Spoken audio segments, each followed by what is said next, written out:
음,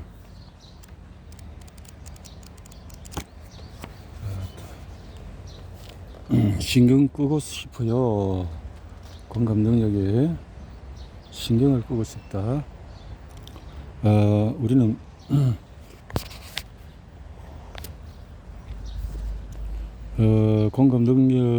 공감을 느낄 때 어떻게 해야 할까?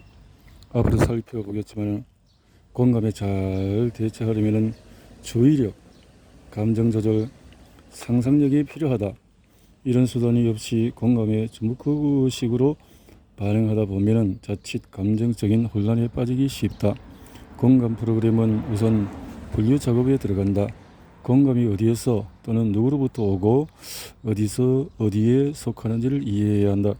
이런 이해가 있기 전까지는 공감이라고 이야기할 수가 없다. 타자와 같이 느낀다고 해서 꼭 공감이라고 할 수 없기 때문이다. 너무 까다롭게 따지고 들어간다고 생각할지 모른다. 하지만 타자와 더불어 느끼는, 즉 감정 전념이 되는 모든 존재가 친사회적이고 타자를 도우려는 것일까? 그렇다면 동료의 패닉에 쉽게 전념되는 기러기도 공감 능력이 매우 높은 족속이라고 봐야 할 것이다.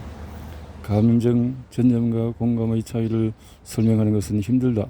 공감, 감정, 이입, 동정 등은 비슷한 말이지만 똑같지가 않다. 하지만 공감에 대해서 그러나 모두 동의하는 부분이 있다. 바로 감정 전념 또는 공감과 도움을 베푸는 행동은 서로 다른 과정을 필요한다는 것. 느끼는 것과 행동하는 것은 엄연한 차이가 있다. 공감과 감정 전념도 약간 다르다. 공감은 감정 전념과 달리 왜 내가 이런 감정을 갖고 있는지 약간이라도 알아야 한다. 감정 전념에 약간의 이해가 더해진 것이다. 그리하여 기러기를 공감 능력이 있는 존재라고 볼 수가 없다. 기러기는 다른 기러기로 인해서 패닉에 빠질 수 있으나 패닉이 어디서 오는지를 모른다. 그저 동료들부터 패닉을 넘겨받아서 자기 것처럼 취급한다. 이것은 마치 어느 순간 당신의 선반에 올려있는 케이크 접시와 같다. 어느 날 누군가가 케이크 접시를 가져다 놓았는데 당신은 아무것도 알지 못한 채 접시를 접수한다. 이제 케이크 접시는 출처와 상관없이 당신의 것이 된다. 기러기는 다른 기러기의 감정을 그렇게 대한다. 기러기에는 위험을 자신이 보았는지 다른 개체가 보았는지 별반 중요하지 않다. 패닉은 패닉이다.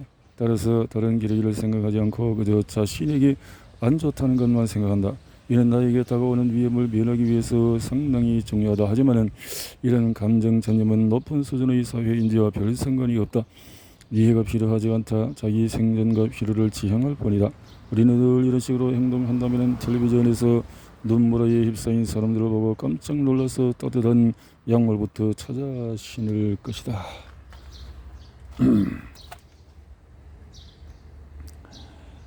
전 지구적인 차원에서 이것은 별 도움이 되지 않는 행동이다. 아기일 때는 거의 그렇다. 인형이 망가져서 발달 심리학자의 설명실에서 그런 일이 종종 일어난다. 우리는 우는 연구자를 본 유아에게 다가가서 위로해주는 대신에 엄마 품으로 달려간다. 아이에게는 그로써 문제가 해결된다. 연구자에게는 전혀 도움이 되지 않는 자기중심적인 공감이다. 하나의 우는 소리를 듣고 따라 울었던 아기를 다시 생각해보자. 이런 행동은 과연 누구에게 도움이 될까? 아기 자신 외에는 아무에게도 도움이 되지 않는다. 진화적으로는 충분하다. 하지만 자신이 아기의 울음소리에 아기처럼 반응한다면 어떻게 될까? 나도 진화적인 시각에서도 이미 의문스러워진다.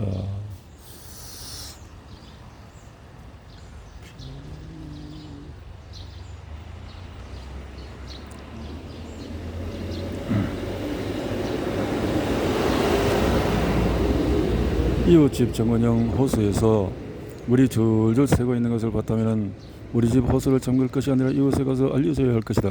누군가의 감정적으로 녹아드는 것이 멋진 일로 보이지만 공감의 목표는 다른 사람의 경계를 혼동하는 것이 아니다. 내가 어디에서 시작하고 다른 사람이 어디에서 끝나는지는 분간할 수 없어서는 안 된다.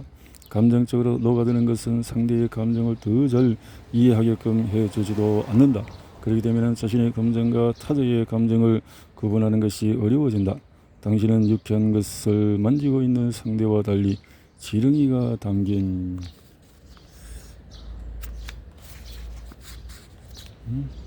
상자 속에 손을 집어 넣고 있다면 기분이 좋을까?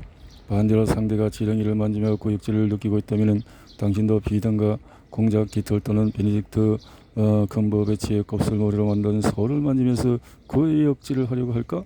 사실 그런 염려는 없는 것이 공감이 어려운 첫 번째 이유는 타인의 감정이 아니라 자기 감정에 지나치게 영향을 받는다는 것이다.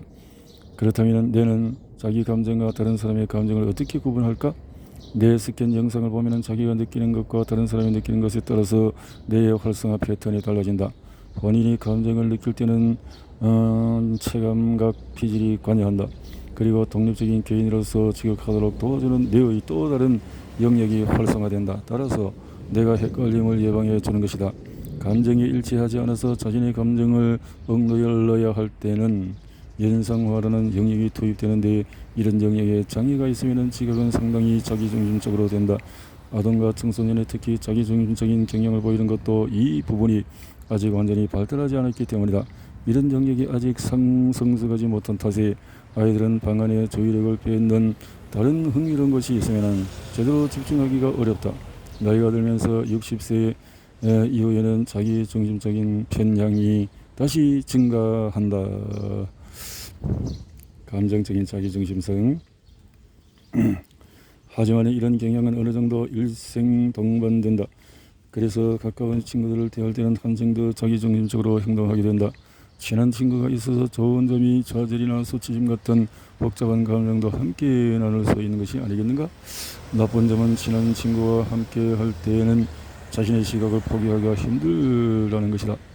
친할수록 자기 고집을 세우기가 쉽다. 친구와도 그러하니 파트너 관계는 어떨지 상상이 가능하다. 자, 임시적으로 결론을 내려보자. 감정과 대면할 때 우리의 뇌 속에는 두 가지 일이 일어난다. 뇌는 그 느낌을 위로링하는 동시에 감정을 자기 것과 타인의 것으로 분류하고자 애쓴다. 자기 것과 타인의 것으로 나눈다고 해서 느낌의 강도가 떨어진다는 소리는 아니다.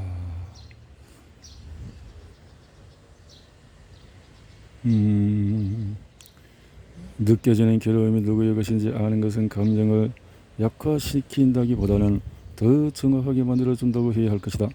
때로 감정의 강도는 더 강해질 수도 있다. 감정을 느끼고 분류하는 것은 뇌에 인지적으로 그리고 감정적으로 상당한 에너지를 요구한다. 그러므로 이런 일을 회피하고 싶은 것은 당연한 일이다.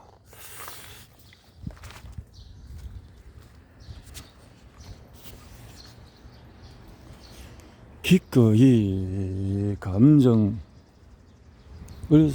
공유하는 것에 대해서 우리는 상당히 섬세한 존재이다.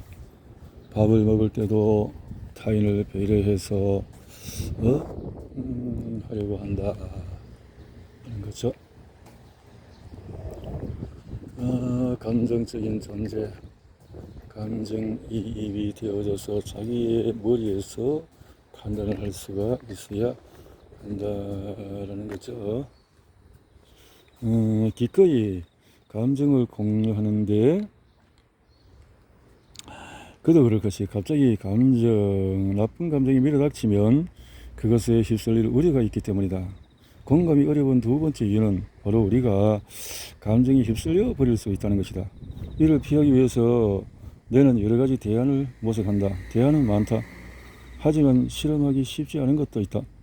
다른 사람의 고통을 함께 통과해야 하는 경우에 어떻게 해야 할까? 공감 능력이 높은 사람이 아픈 가족을 간호하면서 신경과학이 그러는데 나는 나의 선력을 보호해야 한대. 그러니까 앞으로 나는 신경 끌게 라고 말할 수 있을까? 그보다는 간호하는 입장에서 첫 번째로 마음이 힘들면은 주사바늘을 정확히 주시하지 않는 것이 좋다. 공연히 그런 걸 보아서 마음을 더 힘들게 할 필요가 없다.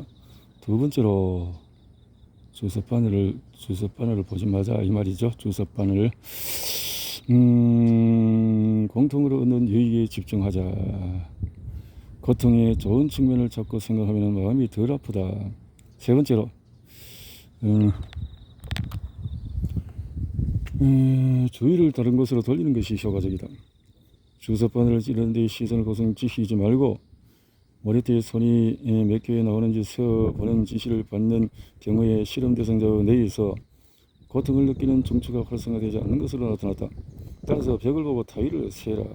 이 외에 또 한 가지 좋은 방법은 바로 감정에 주의를 기울이지 않는 것이다. 즉 감정에 대한 주의력을 작게 만드는 것이다. 이를 감정 조절이라고 하며 타인의 감정과 자신의 감정 모두 비슷하게 작용한다. 말이 나왔으니 잠시 감정 조절에 대해서 살펴보고 가자. 감정 조절 역시 공감에 대한 표준 반응에 속한다. 감정 조절을 담당하는 것은 전전두 영역이다. 뇌에서 발달서쪽으로 뒤에 생긴 부분이다. 감정 조절에는 특히 뇌측 전전두 피질이 관여한다고 알려져 있다. 전전두 피질은 섭렵이나 편도체처럼 모든 것에 늘 감정적으로 반응하는 영역에 영향을 미친다. 편도체는 우리에게 밀려오는 지각들 중에서 정말로 중요한 것이 무엇인지 결정하는 데 도움을 주고 감정적인 자극에 주의를 기울이게끔 한다.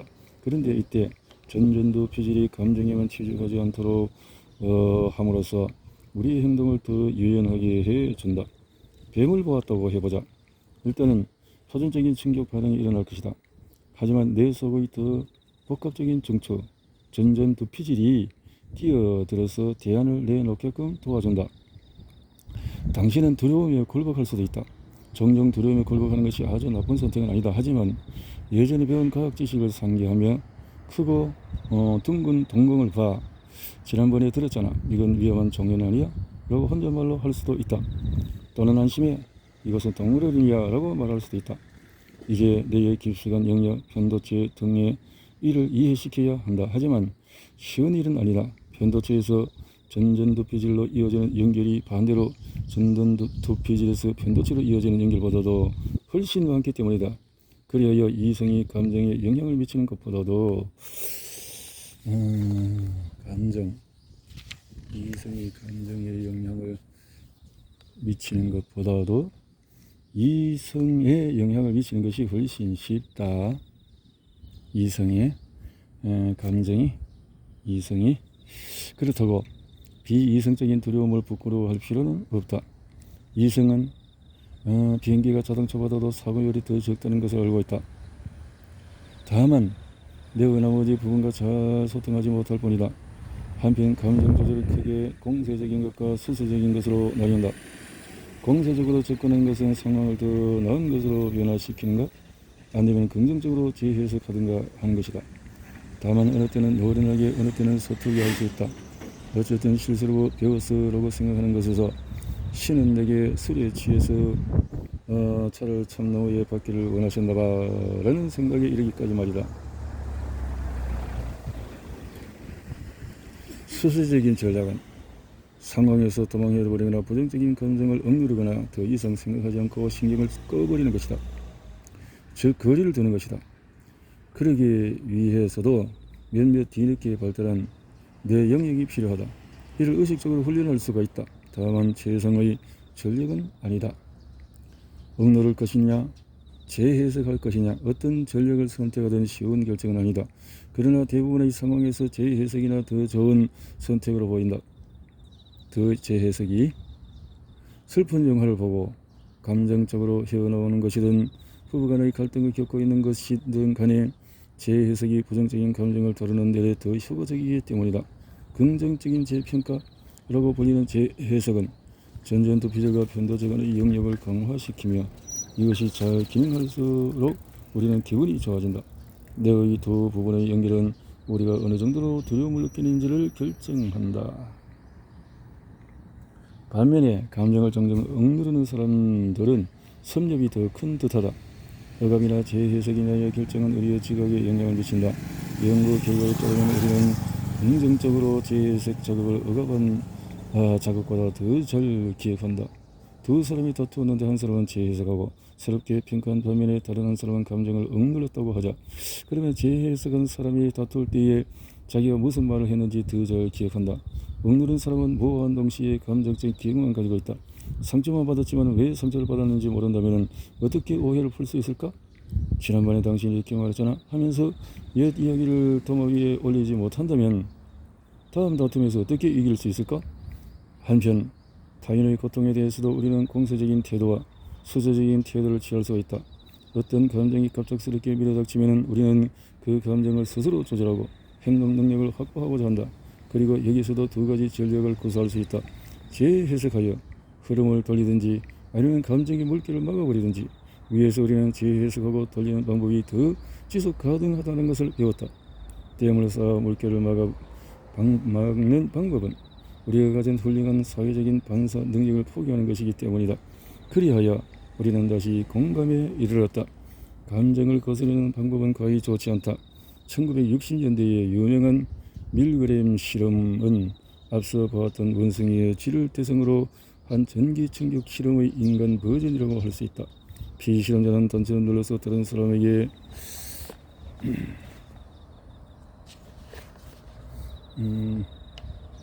전기 충격을 가할 수 있었다. 그리고 상대가 전기 충격에 아파하는 소리를 명확히 들을 수 있었다. 아야, 나 좀 여기서 꺼내줘요.